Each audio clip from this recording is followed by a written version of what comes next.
سنجاب به یاد لبت یک شبم خواب راه نداشتم،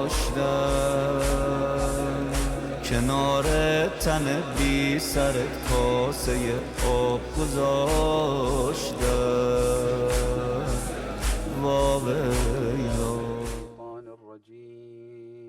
بسم الله الرحمن الرحيم. يا دائم الفضل على البرية، يا باسط اليدين بالعطية، يا صاحب المواهب السنية، صل على محمد وآله خير الورى سجية، واغفر لنا يا ذا العلا في هذه العشية. اللهم كن لوليك الحجة ابن الحسن صلواتك عليه وعلى آبائه في هذه الساعة وفي كل ساعة وليا وحافظا وقائدا وناصرا ودليلا وعينا حتى تسكنه أرضك طوعا وتمتعه فيها طويلا برحمتك يا أرحم الراحمين. For the hastening of the reappearance of the Master, the Savior, the Avenger, Al-Hujjat ibn al-Hasan al-Askari, recite aloud salawat ala Muhammad wa ali Muhammad.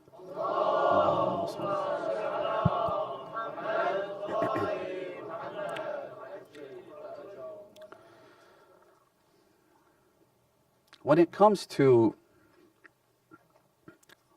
the branches of religion, the things that we normally associate with our rules of worship, the legal manual,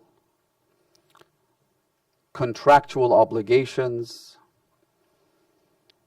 purity, and everything from marriage all the way down to inheritance laws, the things that we normally would perhaps associate with matters of jurisprudence. Most people, at least now, acknowledge the importance of following experts in this field. Meaning that as people who are unable to gain expertise in legal matters, and given the gravity, given the significance, the importance of these issues, because they have to do with religion, they have to do with things that are permissible, things that are forbidden, most people would acknowledge that we need to refer to experts. We have been provided with guidelines as to how to identify those experts. For instance, the famous tradition of the 11th Imam, as reported in his famous tafsir, and other scholars such as Al-Hurr al-Amili in his Wasa'il al-Shi'a. This famous tradition in which the Imam outlines the basic fundamental features required for these experts to become sources of emulation. وَأَمَّا مَنْ كَانَ مِنَ الْفُقَهَاءِ صَائِنًا لِنَفْسِهِ حَافِظًا لِدِينِهِ مُخَالِفًا عَلَى هَوَاهِ مُطِيعًا لِأَمْرِ مَوْلَاهِ فَلِلْعَوَامِ أَنْ يُقَلِّدُوهُ. As for those jurists, listen carefully to what the Imam is telling us here. He says, as for those jurists, min al-fuqaha, who have these features within them. Number one, صَائِنًا لِنَفْسِهِ. He guards himself, meaning he is disciplined, does not commit acts of sin. He is in full control of his desires and faculties. Then the Imam, in order to further emphasize this, elaborates more. صَائِنًا لِنَفْسِهِ. But also, he is حَافِظًا لِدِينِهِ. Religion, his faith, the value system that he abides by is protected at all costs. حَافِظًا. He protects his religion. What else?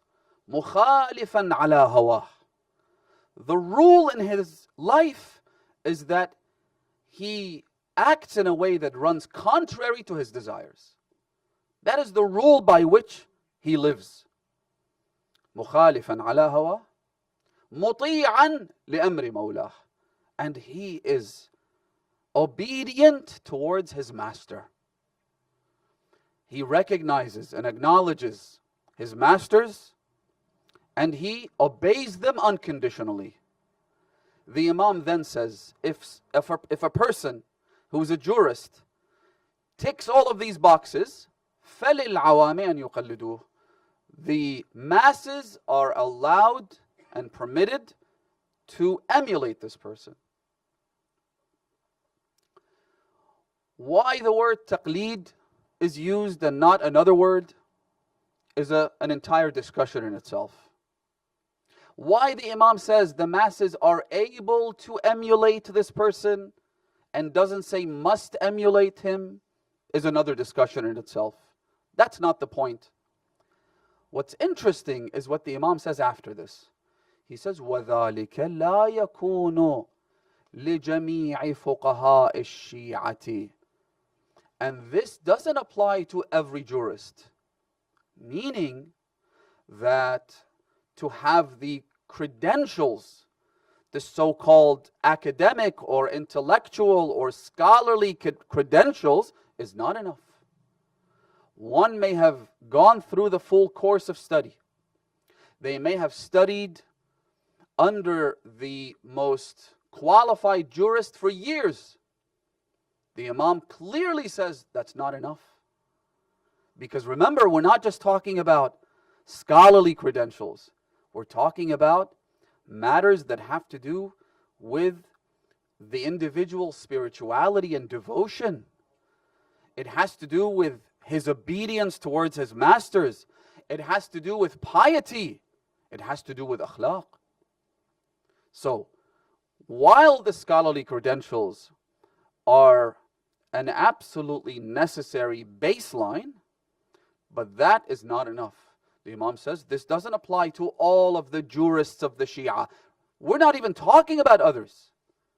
We're speaking strictly about the followers of the Ahlul Bayt, whose beliefs, whose aqa'id have been verified. And yet, the Imam says that's not enough. Because this only applies لِبَعْضِ فُقَهَاءِ الشِّيعَةِ لَا كُلِّهِمْ. Not all of them are able to satisfy all of these conditions. And so because of that, you end up with disagreements. You end up with discord.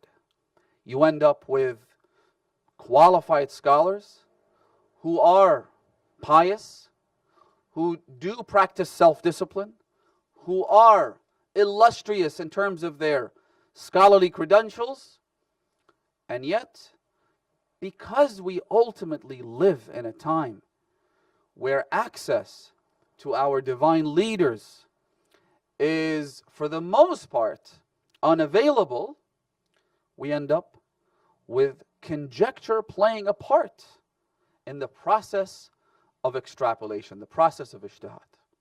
Which is why scholars are very clear. They even state at the very beginning of their legal manuals, they say that following the rules contained in this manual, مُبْرِئَةٌ لِلذِّمَّةِ إِنْ شَاءَ اللَّهِ. This shall absolve you of your religious duty, God willing. meaning that we can never say for a fact that everything contained in the legal manual of every scholar to be the truth, the whole truth, and nothing but the truth. We can't say that because ultimately we find ourselves at times, yes, there are things in Islam that are absolutely unequivocal, they're very clear. The obligation to pray, no one has any disagreement about that. The obligation to fast in the holy month of Ramadan. The obligation to perform Hajj. All of these things they're a done deal in the sense that no one will dispute these. These are considered essential core components of the religion. And if someone decides to deny these essential core components, what happens? This person becomes munkir al-daruriyat. And there are people like that. You'd be surprised and you'd be shocked. But as we progress further away from the time of the Imams and into this area of darkness and confusion, you're going to find more and more people who deny the most obvious of all facts. And we're seeing this right now. The obligation to perform hijab. You'd think that that's undeniable, but it's not. You'll end up with people who will easily and conveniently deny these most obvious components of the faith. Things that have been accepted for centuries. They have been verified by scholars unanimously. Even other schools of thought and sects and denominations agree. Yet, because the person follows a contrarian attitude, because he wants to be known, and he realizes that he won't stand out if he simply followed the mainstream and followed what is accepted among the scholars, they have to come up with something that is strange and weird and twisted and bizarre and absurd. That's the only way they can get any attention. And so you'll find more and more people doing this. Read my lips, it'll happen more and more often. Hijab is not wajib, because according to some new made-up framework that they've created, which number one gets them the attention and the views that they so desperately seek, and number two, it validates the lifestyle of the people who follow them. It appeases the masses. They're crowd pleasers by their very essence.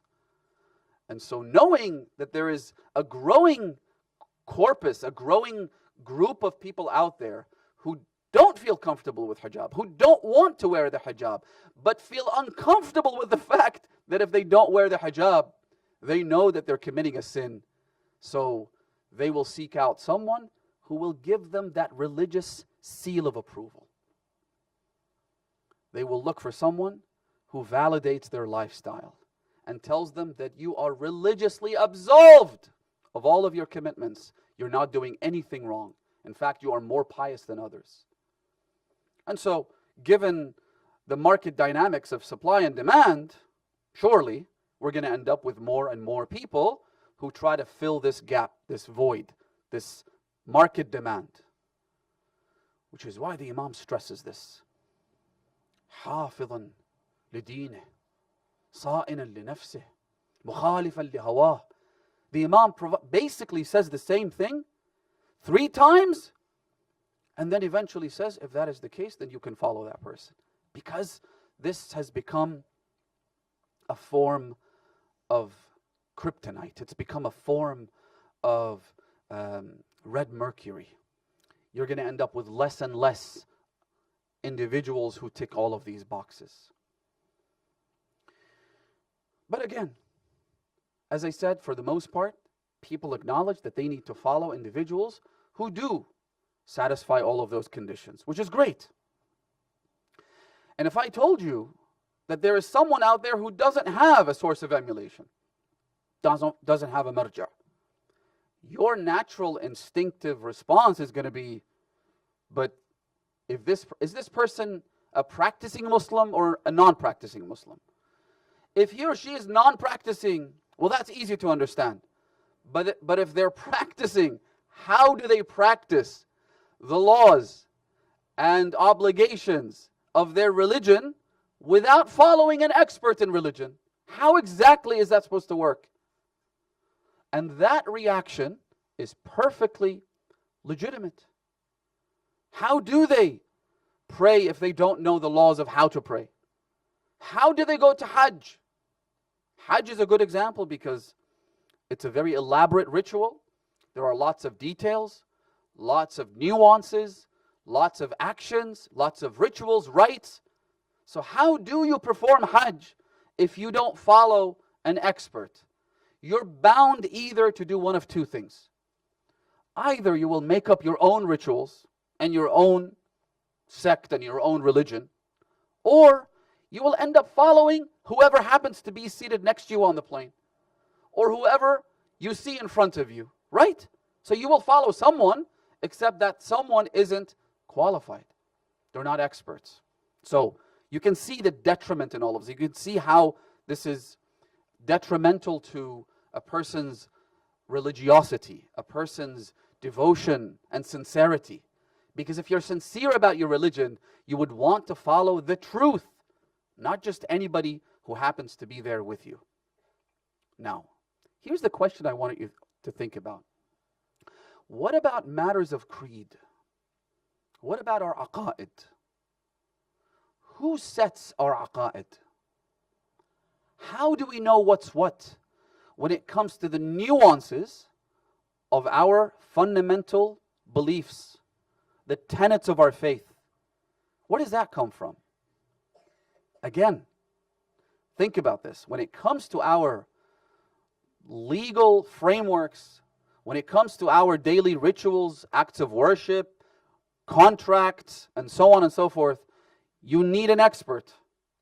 When it comes to the fundamentals of the faith, not the branches, the fundamentals, is there a marja'?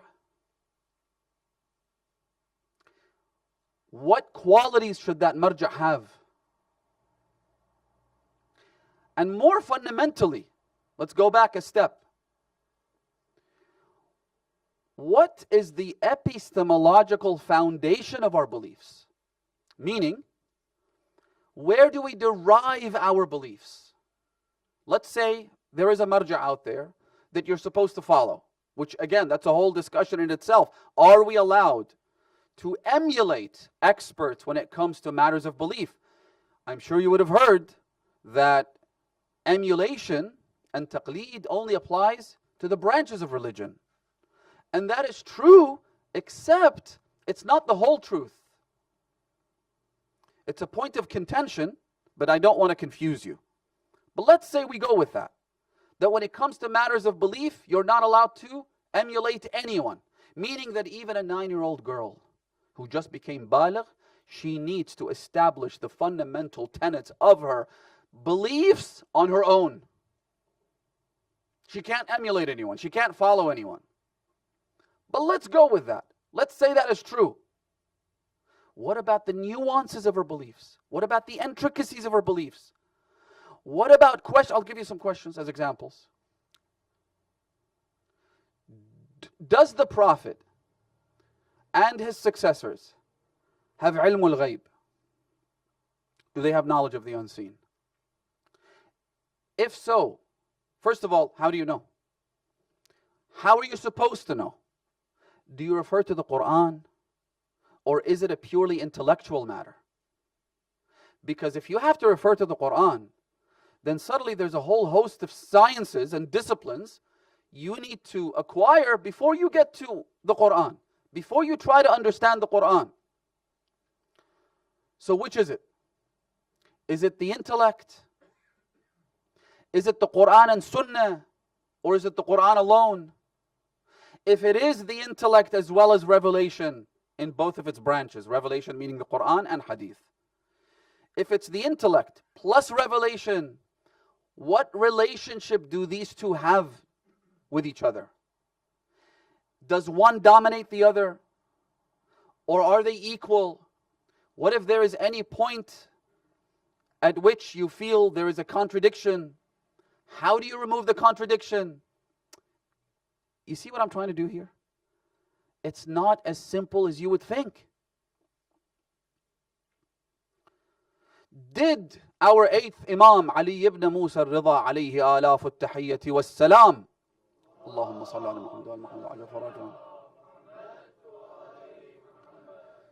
Did he have knowledge of the fact that those dates had poison in them, and that that poison would be lethal if he consumed it? If you refer to the story itself, it's pretty obvious that the Imam did have knowledge of that.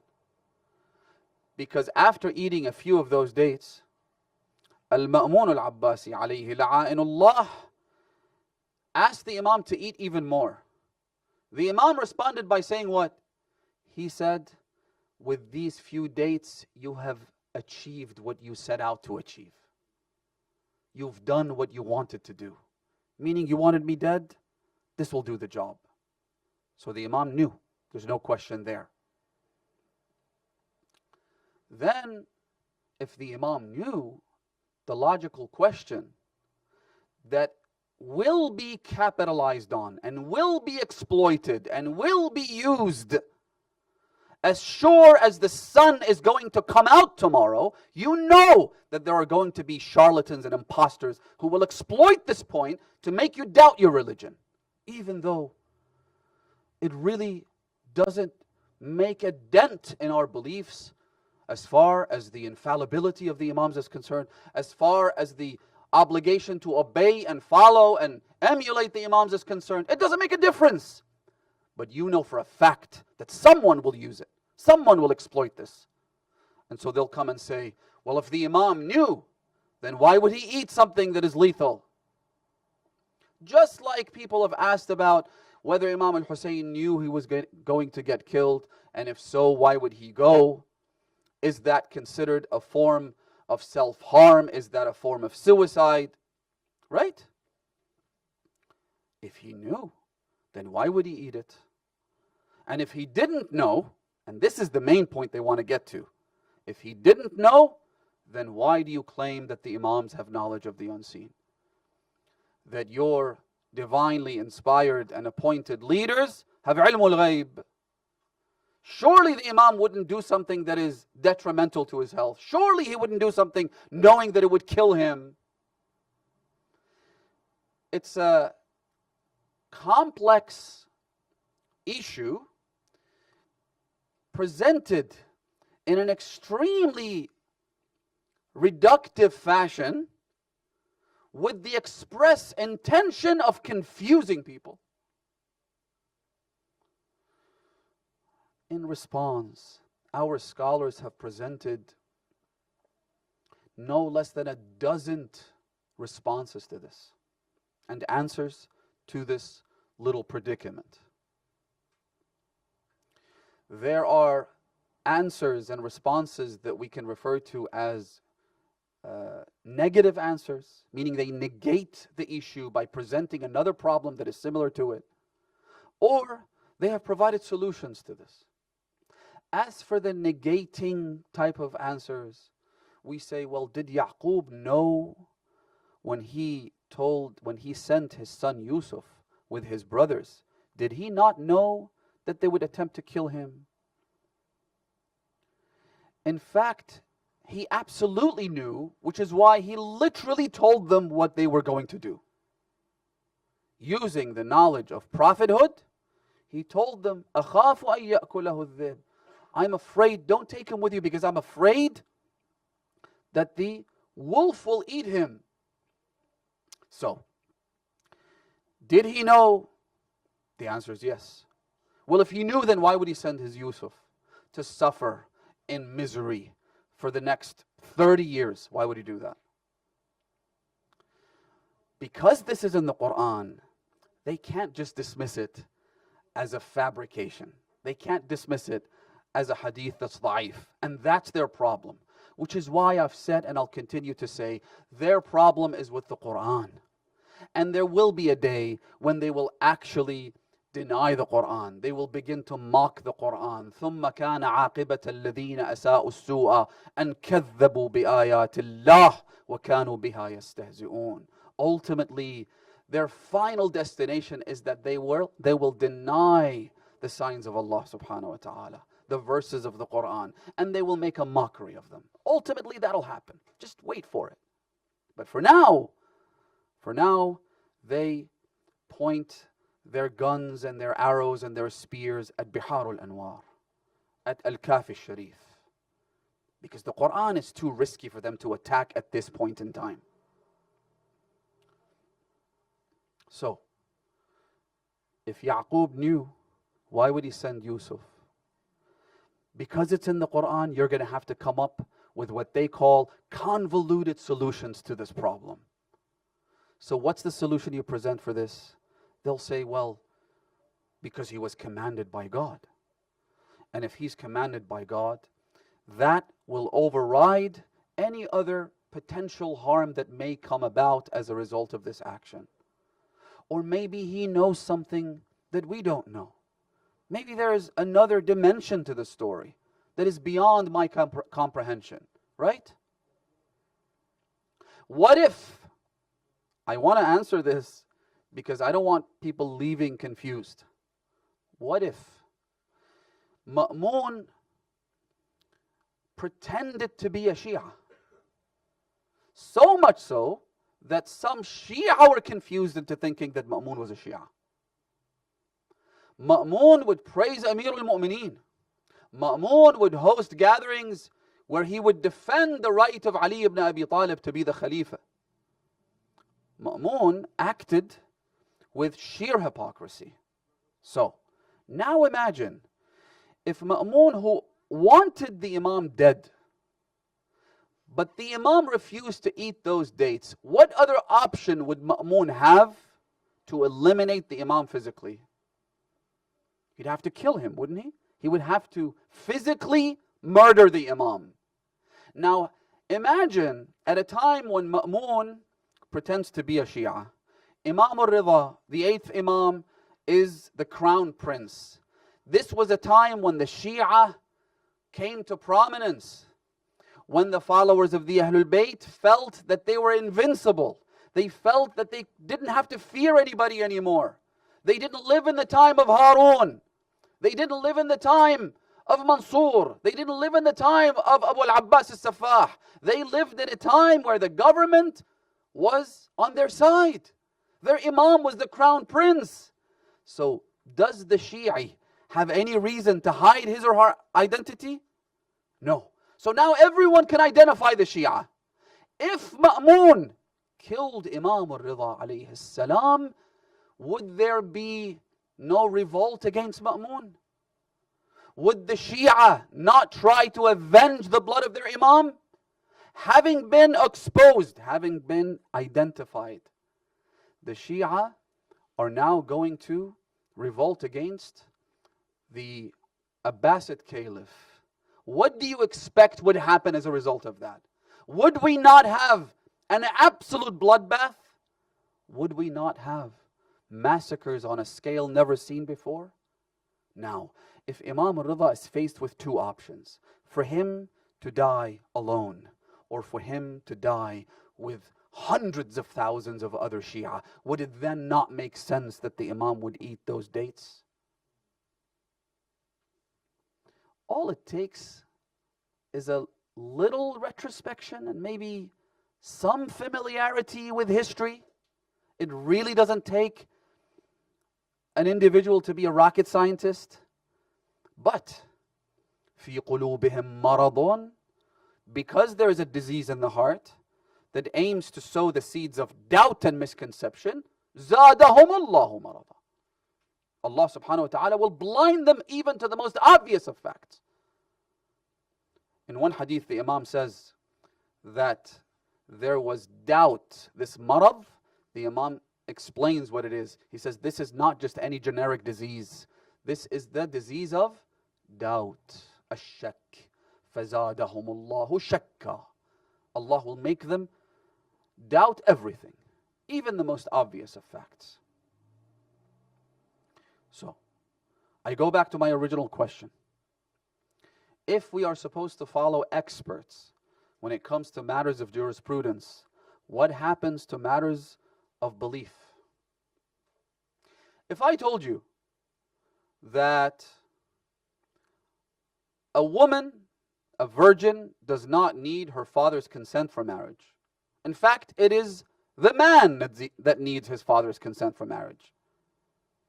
You're going to laugh at me. Why? If I told you that 17 rak'ah per day is too much.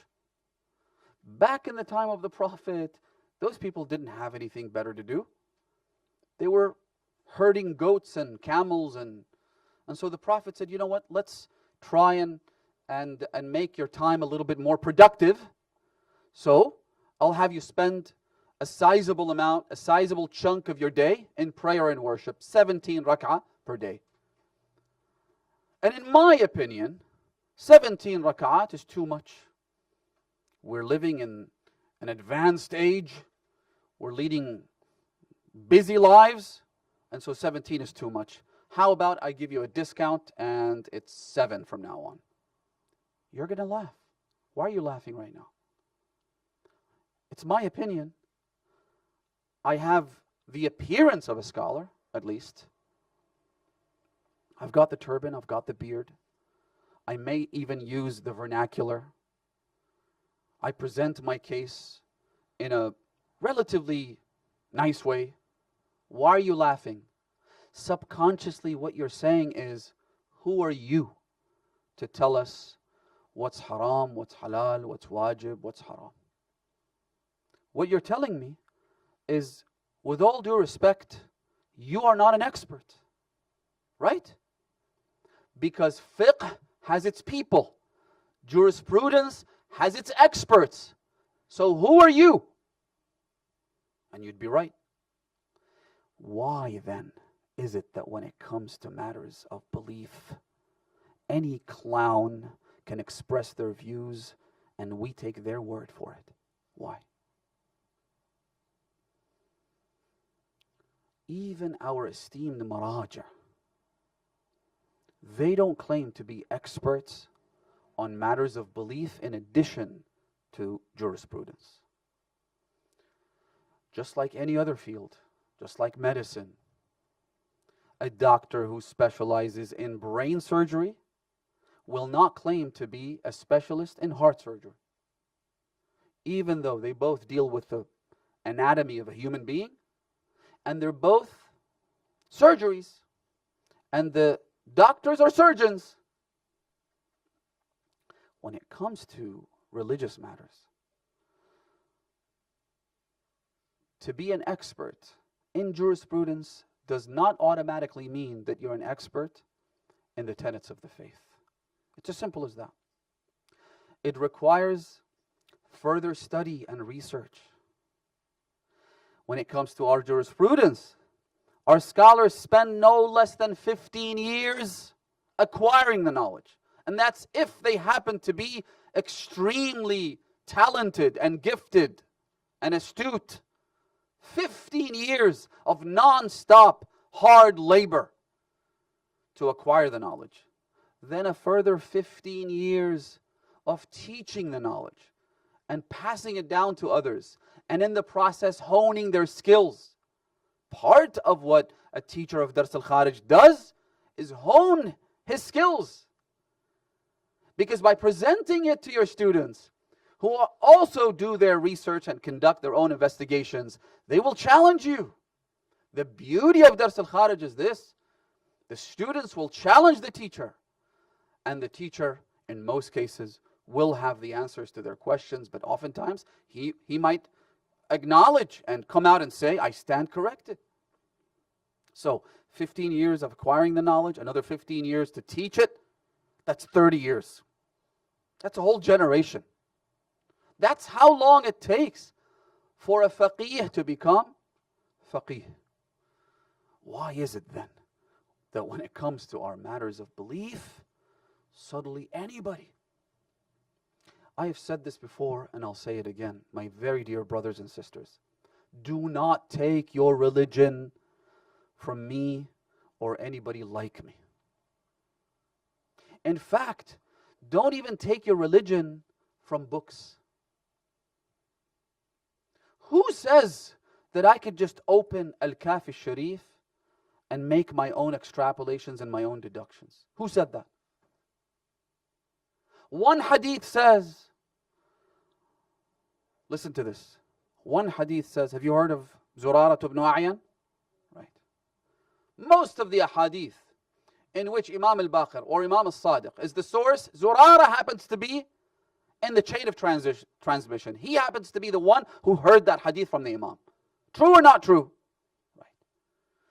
We have one hadith that says, رحم الله زرارة ابن أعين لولاه لندرست أحاديث أبي. Our sixth Imam says that may Allah bless Zurara, had it not been for him, the traditions and teachings of my father would have been exterminated. They would have been destroyed. In another hadith, the Imam says, لعن الله زرارة لعن الله زرارة لعن الله زرارة. Address this little problem. Just because I'm able to read and I know Arabic alphabets doesn't mean that I could just pick up any book and claim to be an expert.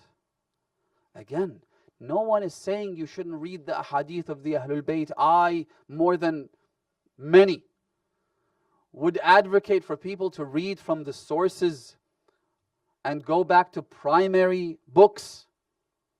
The issue isn't that. The issue is that even within the hadith corpus, as the Imams themselves have told us, we have muhkam, we have mutashabih, we have aam, we have khas. We have ahadith that require other ahadith to make sense. We have hadith that are allegorical. We have ahadith that are definitive. It's an entire science of how to read the ahadith and reconcile between them.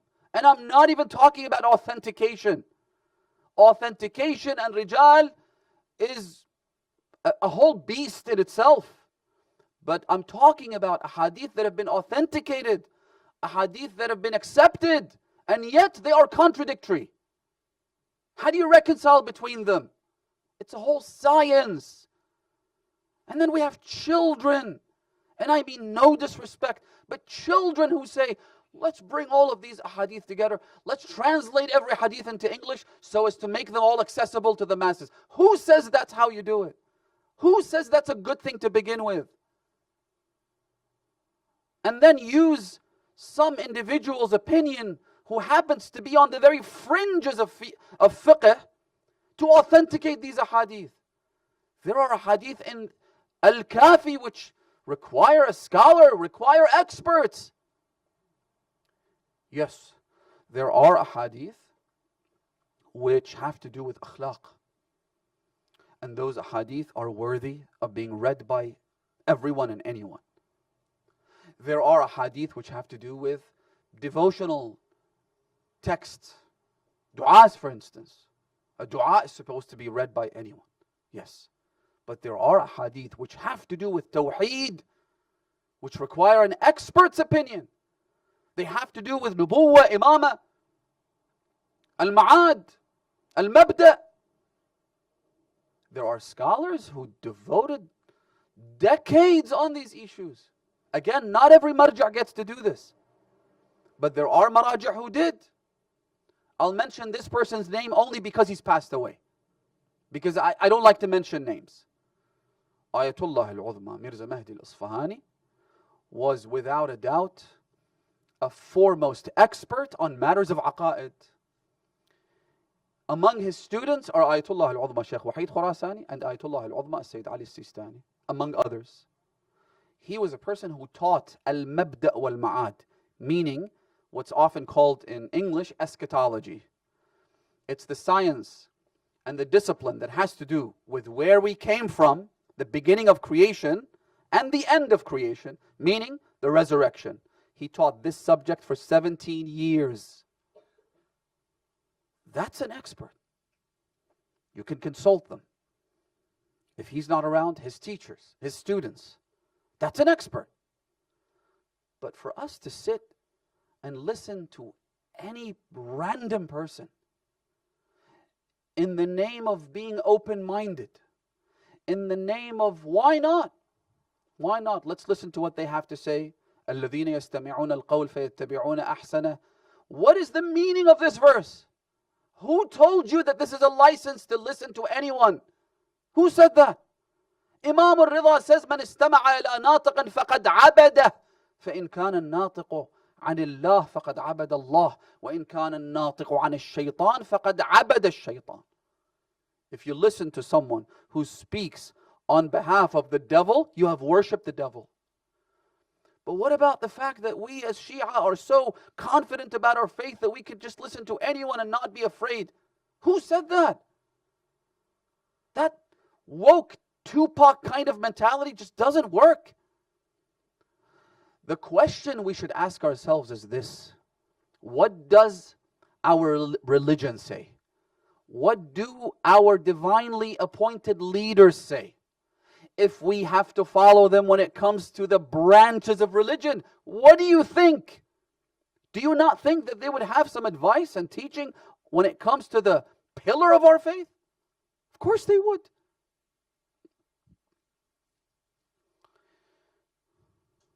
And the answer is very clear, brothers and sisters. It's very clear. When it comes to these issues, to the pillars of the faith, to the trunk of our religion, you refer to who? You refer to the Imams. You refer to the Holy Prophet and the Imams after him, right? The Quran itself tells us to do this. لِتُبَيِّنَ لِلنَّاسِ مَا نُزِّلَ إِلَيْهِمْ. The Prophet's role wasn't just a messenger. Wasn't just someone who came to deliver a sealed message from God and then leave us alone to decide what we wish to do with it. He came to teach us, to expand on that message. لِتُبَيِّنَ, to explain the confusing aspects of that message. لِلنَّاسِ مَا نُزِّلَ إِلَيْهِمْ. He wasn't just a mailman. He was a prophet of God. So, the Quran tells us to follow the Prophet. Then the Prophet tells us, عَلِيٌّ مَعَ الْحَقِّ وَالْحَقُّ مَعَ عَلِيٍّ. What does that mean? Think about that for a moment. When the Prophet wants to identify Ali, he wants people to recognize who Ali is, he says, عَلِيٌّ مَعَ الْحَقِّ. Ali will always follow the truth, with a capital T. Ali will never deviate from the truth. Ali and the truth have this relationship. Ali always follows it. Then the Prophet doubles down. He says, وَالْحَقُّ مَعَ Ali. What does that mean? Because most people recognize Ali. Christians recognize Ali. Jews recognize Ali. Zoroastrians recognize Ali. Atheists recognize Ali. That's not the problem. The problem is, what is the truth? How do you identify the truth? That's where it gets confusing. That's where the waters are muddied. So the Prophet gives you the answer. He says, wherever you find Ali, you will find the truth. Any time, any place, any location, any confusion, any misconception, wherever Ali is found, the truth is right there with him. Because, وَالْحَقُّ مَعَ عَلِيٍّ. Suddenly it begins to crystallize. It begins to become clear that Allah didn't just leave us to our whims. The Prophet didn't just abandon us for us to sit here 14 centuries later and say, I think this, and in my opinion that. They gave us clear guidelines, clear instructions. In Ziyaratul Jama'ah, what do we say? In dhukira al-khayr, kuntum awwalahu, wa aslahu, wa far'ahu, wa ma'dinahu, wa ma'wah. You are goodness. You are the truth, right? فَالْحَقُّ مَا رَضِيتُمُوهُ in Ziyarat al-Yasin. What is the truth? It is whatever you've accepted. It's not the other way around. It's not, okay, let's find out what we're supposed to do. No, no, no. Look at where the Ahlul Bayt are. You have your answer. Look at where Imam al-Hussein is. You have your answer. Al-Khawarizmi says in his Maqtal, he quotes this hadith from the Holy Prophet, بِالْحُسَيْنِ تَسْعُدُونَ. وَبِالْحُسَيْنِ تَشْقُونَ. It is only through Hussein that you find happiness. And it's through Hussein that you find misery. Meaning that depending on your relationship with Imam al-Hussein, if you align your life with him, you will have nothing but happiness. And if you go against him, you will find nothing but misery. In Ziyarat al-Yasin, this is the quote, listen to this. فَالْحَقُّ مَا رَضِيتُمُهُ. The truth is whatever you are pleased with. وَالْبَاطِلُ مَا أَسْخَطْتُمُوهُ. And falsehood is whatever you rejected, whatever you despised. وَالْمَعْرُوفُ مَا أَمَرْتُمْ بِهِ. وَالْبَاطِلُ مَا نَهَيْتُمْ عَنْهُ. Even when it comes to al-amr bil-ma'ruf wal-nahy 'an al-munkar. What is ma'ruf? What is the good that we're supposed to enjoin? It is whatever they enjoined. What is the evil that we're supposed to prevent? It is whatever they prevented.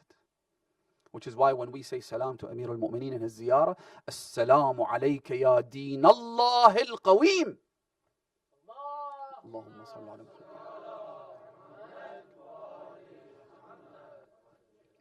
You are God's religion.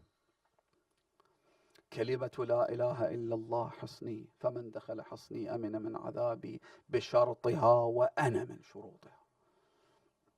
They are the path to Allah subhanahu wa ta'ala. End of discussion. There's really no need for you to waste your time listening to charlatans and imposters who try to confuse you on these matters. Just ask, what would Al-Baqir say? What would As-Sadiq say? What would Al-Ridha say? What would Al-Jawad say? The Imams of the Ahlul Bayt, what did they say? Look at, the Quran tells us about this light, right? Ayatul Nur. Allah describes it in beautiful, elaborate means, and eventually says, في بيوت أذن الله أن ترفع ويذكر فيها اسمه. This light is found in where? In these houses. Then, after pointing to a geographic location, meaning the houses, then Allah subhanahu wa ta'ala makes it even clearer. He says, رِجَالٌ صَدَقُوا مَا عَاهَدُوا اللَّهِ. These are individuals. These are people that you need to follow. Specific individuals. It's not some wishy-washy abstract notion in your head that we're supposed to find. No, follow them. إنما مثل أهل بيتي كسفينة نوح من ركبها نجا ومن تخلف عنها غرق وهوى. These ahadith of the Ahlul Bayt, the ahadith of Rasulullah that have been unanimously accepted by all sects, all groups, all denominations. إني تارك فيكم الثقلين. How clear does it have to get? كتاب الله وعترتي أهل بيتي ما إن تمسكتم بهما لن تضلوا بعدي أبدا. Inshallah, tomorrow and the night after that, I'll talk a little bit more about that. The implications of Hadith al-Thaqalain, and specifically how to use that in order to address all the confusion and the discord that we have in this day and age. What we need to do is to explore the anatomy of doubt, the pathology of doubt, how it works, how it emerges, where it comes from, how to deal with it, how to cure it. Inshallah, we'll talk more about that in the coming couple of nights. But for now, when you make the Ahlul Bayt, listen carefully to this. When you make them and when you recognize and acknowledge them as the ultimate litmus test of the truth, and that they are nothing but the truth, then the grounds for confusion will disappear. The reason people are confused is because this tree doesn't have very firm roots. A tree that doesn't have roots, a little wind will knock it down, right? But a tree with strong roots, you need a bunch of people with axes to try and bring it down. The problem, our brothers and sisters, is that in this day and age, we don't have firm roots. That's why, as the Imam describes many people, Amir al-Mu'mineen in his famous hadith with Kumayl ibn Ziyad, he says that people are either عالم رباني أو متعلم على سبيل نجاة أو همج رعاع أتباع كل ناعق. this group of people, they have no firm backing. لأنهم لم يستندوا إلى ركن وثيق. They don't have something to lean on. They don't have that firm foundation. They don't have a marji'iyya. And I'm not talking about individuals here. Marji'iyya meaning a source of emulation, a backing, something on which to stand. They don't have that. That's why they are atba'u kulli na'iq. That's why somebody comes today and confuses them with one misconception, they'll follow him. Tomorrow there's going to be another person with another misconception and they'll follow him. Ad infinitum. And it just keeps going and going and going. What you need is that solid foundation. What is it? It is the Ahlul Bayt. Somebody comes and tells you, if you see someone being oppressed, should you support them at any cost or not? Most people would say, absolutely. If you ask for proof, they'll say, Imam al-Hussein. Never mind that we've reduced Imam al-Hussein to simply someone who is defending human rights, as opposed to upholding the name of Allah subhanahu wa ta'ala. Never mind that. But the proof is pretty solid. Imam al-Hussein, revolution, armed insurrection, revolt. You have to defend the oppressed. What about Imam al-Sajjad? What about Imam Zainul Abideen? Tell me. Imam Zainul Abideen lived in the time of the same tyrant Yazid. Same tyrant. Then he lived in the time of tyrants, one more diabolical than the other. I don't want to get into that. 6 of them. In this time, there were massacres committed, there were atrocities perpetrated that would make you sweat simply hearing about them. And yet Imam Zainul Abideen did not raise a finger. You see what's happened here? Because we have created our own frameworks for what is good and what is bad, what is true and what is false, instead of following the examples of the Imams themselves, now we're confused. What about Imam al-Sajjad? What about Imam al-Baqir? What about Imam al-Sadiq? And literally every other Imam after Imam al-Hussein. Where's the armed insurrection? Where's the revolution? Where's the struggle? Where's the fight? Yes, Imam Zainul Abideen did struggle, which is why even when we say salam to the Imam, we say to every single one of the Imams, أشهد أنك جاهدت في الله حق جهاده. حق جهاده. The ultimate struggle, the ultimate jihad. Even though there was never an armed insurrection against Yazid or any other tyrant. You're only confused when you hear something like this. And that Yazid ambushed the city of Medina and killed thousands and raped thousands and ransacked and pillaged the city of Rasulullah while Imam Zainul Abideen was living on the outskirts of Medina and did not even enter the city. You're only confused by that if you have made up your own mind about what is true and what is false, what is good, what is bad, instead of delegating that to the Imams alayhim salam. Imam Zainul Abideen's struggle against the tyrants, even though it was never armed, even though the Imam didn't lay a finger, even though the Imam never fought in a battle, even though the Imam may never have said a word in defense of the oppressed. Not even a word, not even a statement. Despite that, أشهد أنك جاهدت في الله حق جهاد. Imam Zainul Abideen's struggle was different from that of Imam al-Hussein. But it was in the same overall pathway to Allah. The point here, and I'll wrap this up, is علي مع الحق والحق مع علي. Look at what the Imam did, and then you'll know what you're supposed to do.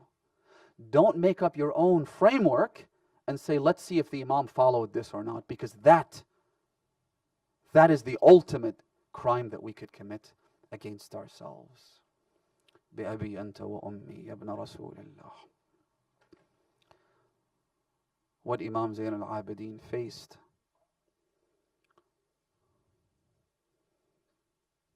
was more painful than if he had been killed on the day of Ashura. The tragedies that he saw, بأبي هو وأمي, were so painful, so grave, so excruciating. The Imam himself wished that he were dead and not have to witness all of these atrocities. What they did to his father, Aba Abdullah, what they did to his brothers, what they did to his uncle, what they did to the women. When he was asked what was the gravest of tragedies for you, the Imam said, Ash-Sham, Ash-Sham, Ash-Sham. On the third day after the killing of Aba Abdullah, the women of Bani Asad go to get some water from the Euphrates. Then the men who were back in the village, they noticed the women running towards them saying, come, you should see what we have just seen. They said, while we were trying to fetch water from the river, we saw a battered body with no arms. We saw an arrow planted deep in his eye. We saw that his head was broken with an iron pole. Come, we think this is where the massacre happened. This is the reason the last 3 days the sky has been raining blood. This is the land on which Hussein and his family were massacred. How dare you sit under your roofs when Hussein's body is lying on the sand? The men of Bani Asad rushed to Karbala, to the site of the massacre of Ashura. When they arrived there, they had come in order to bury the bodies. But how could they bury bodies they cannot even recognize? They were left perplexed and confused. What do we do with all of these bodies? It was at that time when they had sent a man to keep an eye and make sure that Ubaydullah ibn Ziyad doesn't come. They had been warned that if anyone buries the bodies of Abu Abdullah, they would be killed. Then that man came rushing to them saying that I am seeing someone approach you. So they removed themselves from the scene. When that person came, they noticed that he was wearing a mask, but that the mask had become wet from his tears. They said, who are you? He said, I am your Imam. Ana imamukum Ali ibn al-Husayn. I am your Imam and I am here to bury my father's body. وأهل بيته وأنصاره. I am here to do what I am supposed to do as an Imam. The Imam then said to them, come and help me. They had dug two graves, one for Bani Hashim, the other was for the Ashab, the Ansar of Abu Abdullah al-Husayn. When they came to help the Imam with Abu al-Fadl al-Abbas, the hadith says Imam Zainul Abideen told them, don't, فَإِنَّ لِي مَنْ يُعِينُنِي. I have those who will help me with my uncle. He came to his uncle Abbas. He said, عَلَى الدُّنْيَا بعدك العفايا.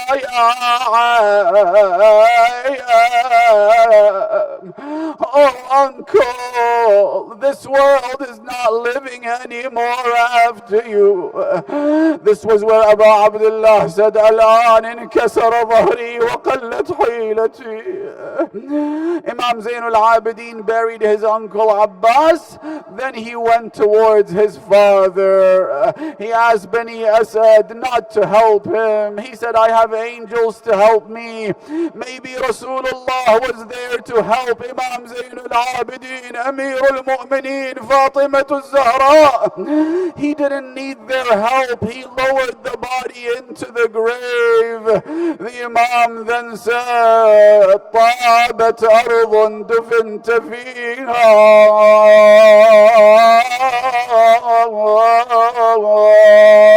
أما حزني فسرمد وليلي فمسهد. They saw the Imam then pick something up from the ground, a small object. He removed the dust off of it, then he kissed it and placed it on his eye. They said that we looked closer and it was the finger of Abu Abdullah. أجرك الله يا صاحب الأمر والزمان.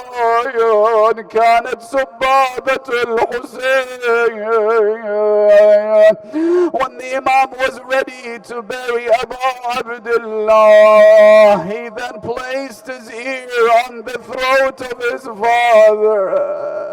He heard something from Abu Abdullah al-Hussein, reminding him to do one more thing. The Imam then got up and he carried the body of Ali al-Asghar. He brought it to his father. لا تدفن الطفل إلا عند والدي فإنه لا يطيق اليتم في الصغر. He placed Ali al-Asghar on the chest of Abu Abdullah, their throats touching each other. Aywa waylah wa Husayna. Imam Zainul Abideen then came out after the burial. He then wrote something on the grave of the Imam using his hand. He said, هذا قبر الحسين بن علي بن أبي طالب الذي قتلوه عطشانا غريبا. عادة الميت يحضرون هلا. هذا جايب جفن هذا يفصله، وهذا جايب ماي هذا يغسله، وذاك يحفر قبر ذاك ينزله. هاي عادل ما جراها بكربلاء، ظل 3 أيام عاري بالفلا. لا حول ولا قوة إلا بالله العلي العظيم. إنا لله وإنا إليه راجعون. وسيعلم الذين ظلموا أي منقلب ينقلبون والعاقبة للمتقين.